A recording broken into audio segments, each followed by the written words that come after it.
Hoje eu vou conversar com a Daniela Medeiros Ciciarelli.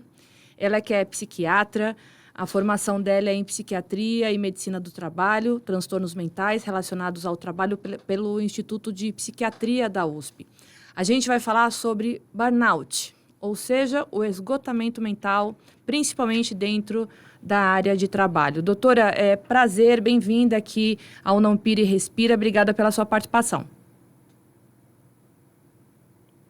Tá me ouvindo, doutora?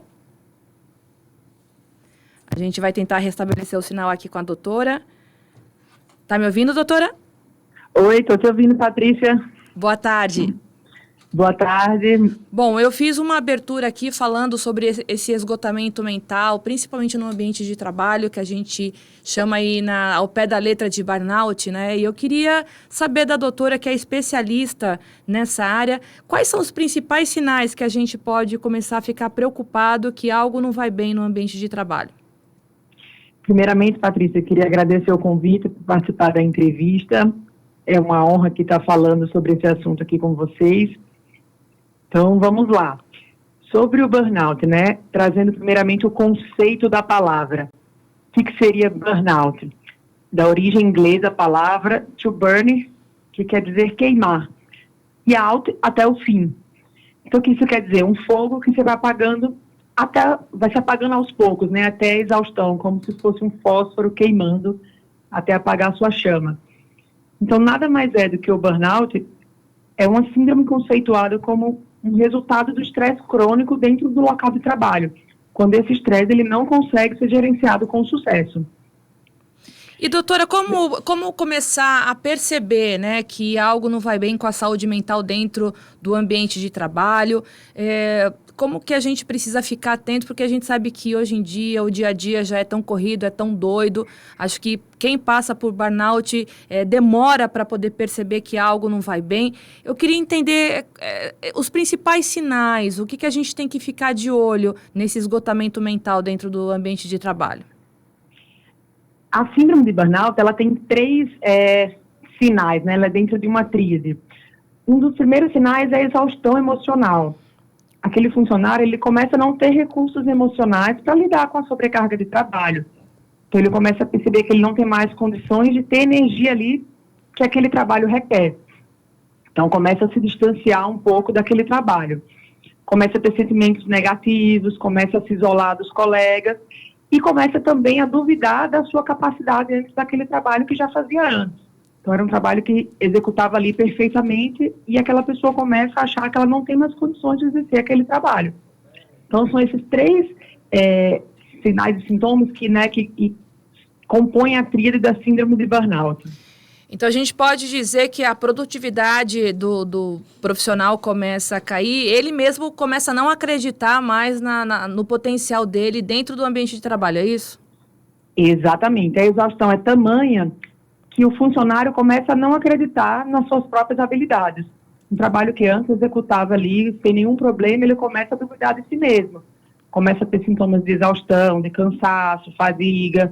Começa a não querer mais estar dentro daquele ambiente porque ele não tem condições emocionais de lidar com todo aquele estresse. Agora, doutora, a gente sabe que depois da pandemia, a gente começou a ouvir falar muito mais sobre esse esgotamento mental, principalmente no ambiente de trabalho, né? E a gente tem ouvido falar mais que as empresas estão mais preocupadas em relação a essa saúde mental do profissional, mas, de fato, o que a senhora percebe como profissional que chega aí no seu consultório, as empresas realmente estão preocupadas com a saúde mental do funcionário, aquele que principalmente procura os recursos humanos para poder ou pedir uma licença médica que não está aguentando mais? Como que isso funciona? Ou ainda o preconceito é grande? Olha, a pandemia abriu muito as portas dentro da saúde mental, né? Com essa mudança de trabalho dentro da pandemia, né? Muitas pessoas começaram a trabalhar home office, tivemos mudanças dentro dos ambientes de trabalho, muitas pessoas fazendo trabalho híbrido, ou trabalhando 100% home office, filhos em casa, muitos afazeres domésticos. A pandemia realmente escancarou uma demanda de saúde mental que estava reprimida. Muitas pessoas elas já estavam adoecidas, já vinham adoecidas, e a pandemia só trouxe mais à tona tudo aquilo que precisava ser falado. Então, essa pandemia acabou trazendo à tona muitos sintomas que já estavam ali dentro do ambiente de trabalho, mas que acabavam não sendo vistos. Então, acho que a pandemia foi uma grande oportunidade para as empresas olharem com mais carinho para a saúde mental dos seus funcionários. E isso realmente trouxe grande diálogo dentro das empresas. É claro que depende da empresa, né? A gente percebe que dentro do meu consultório eu lido muito com pacientes em burnout. Então, existem empresas e empresas. É claro que aumentou muito o cuidado com a saúde mental dentro do ambiente de trabalho, mas nem sempre todo mundo entende que a saúde mental é prioridade. Então, é diferente quando você tem um paciente que se afasta do trabalho por conta de um quadro depressivo e a diferença de um paciente que se afasta do trabalho porque quebrou uma perna, quebrou um pé. O retorno ao trabalho é sempre diferente, os olhares são diferentes. Infelizmente, ainda existe esse estigma dentro das empresas com a saúde mental. E muitos profissionais, quando retornam aí dessa licença por burnout e algum tipo de problema com a saúde mental, geralmente eles acabam sendo ou demitidos ou afastados de vez. E isso gera mais problema ainda para quem tirou aquela licença para se cuidar, né, doutora? Porque eu imagino que ninguém quer ter burnout, ninguém quer ter depressão, ninguém quer ter ansiedade, mas as empresas, elas precisam realmente olhar de forma mais diferenciada para esse profissional, até no acolhimento, na ajuda, para que ele possa voltar e render ainda mais, né? Exatamente, e isso é algo que eu reforço muito dentro das minhas consultas com os meus pacientes, quando tenho a oportunidade de conversar com as empresas, exatamente sobre esse retorno do paciente ao ambiente de trabalho, né, do funcionário. Imagina um paciente que adoeceu, está num quadro ali que ele precisa se afastar do trabalho, ele já se sente mal por ter que parar de produzir, uma pessoa que sempre foi produtiva, e quando retorna ao trabalho, nem sempre o paciente ele volta 100%. Ele vai se adaptando aos poucos à sua rotina, vai reaprendendo o seu trabalho, e é muito importante que as empresas entendam que esse retorno ao trabalho, muitas vezes, precisa ser gradual. Aquele funcionário ele não vai voltar 100% produzindo como ele produzia antes.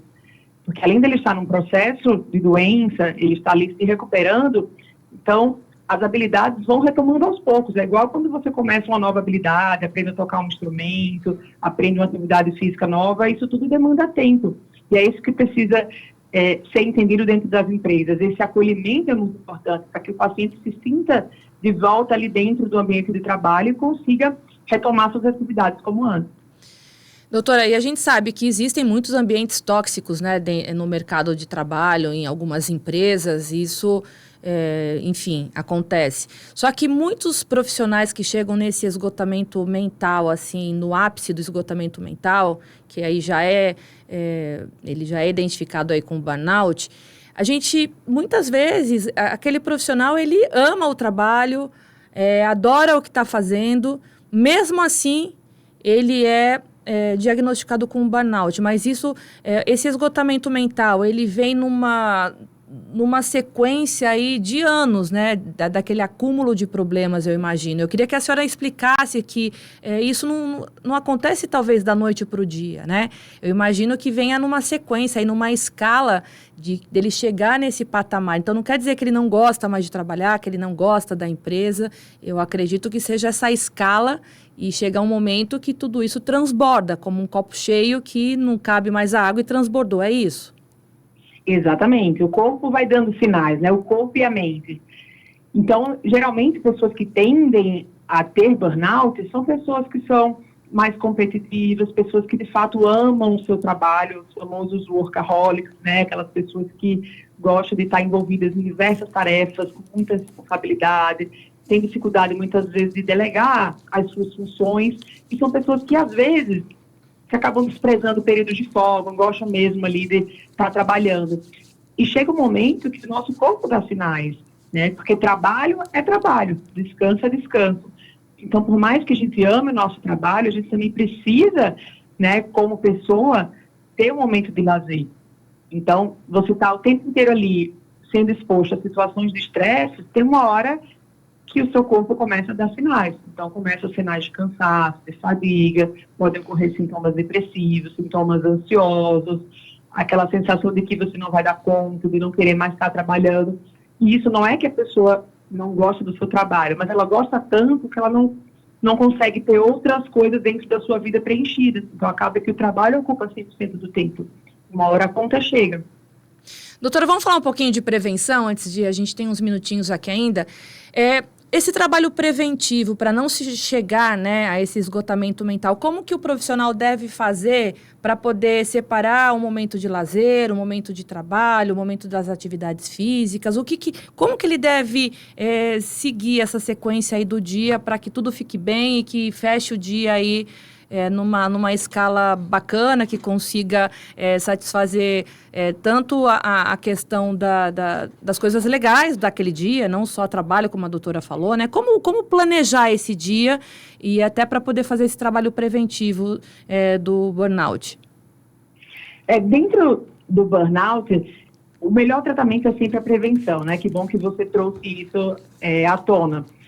Então, primeira coisa, o funcionário ele precisa entender onde é que o sapato dele ali aperta, né? O que gera gatilho dentro do ambiente de trabalho, o que faz com que ele fique mais angustiado ou estressado dentro daquele ambiente. É claro, dentro de todo o trabalho, vai existir um momento que a pessoa vai estar mais sobrecarregada, ela vai precisar dar mais atenção ao trabalho, mas que isso não seja rotina. Então, a ideia é que o funcionário, ele consiga, dentro da sua rotina, minimamente conseguir incluir, de acordo com a sua realidade, coisas que te dão prazer. Seja atividade física, momentos de família, momentos de lazer, conseguir, de fato, dividir o tempo. No momento que o funcionário está no trabalho, que ele esteja ali presente dentro do trabalho, mas quando ele sair do trabalho, ele, de fato, sair. Então, evitar aqueles e-mails fora de horário, né? Evitar aquela ligação telefônica antes do horário de dormir, de ficar checando mensagens de WhatsApp, aproveitar os finais de semana com a família, com amigos, de lazer. Então, preencher o que eu chamo de pizza da vida. A pizza, ela tem várias fatias, e o trabalho tem que ser apenas uma delas. A importância do bem-estar fora do trabalho. Que a pessoa dentro do trabalho, ela seja uma funcionária, mas que quando sair do trabalho, ela volta a ser pessoa física, use o seu CPF e vai viver a sua vida. Perfeito. Eu conversei com a doutora Daniela Ciciarelli. Muito obrigada, prazer em conhecê-la. Sempre bem-vinda aqui no Não Pira e Respira. E a gente pode falar sobre outros temas. Já fica aqui o convite para uma próxima roda de conversa aqui, viu, doutora? Obrigada. Eu agradeço o convite, Patrícia. Muito obrigada a todos aí pela oportunidade. Fico aqui à disposição para eventuais dúvidas. Boa tarde. Boa tarde. Bom, a gente vai para um rápido intervalo e na volta tem Thiago Lima.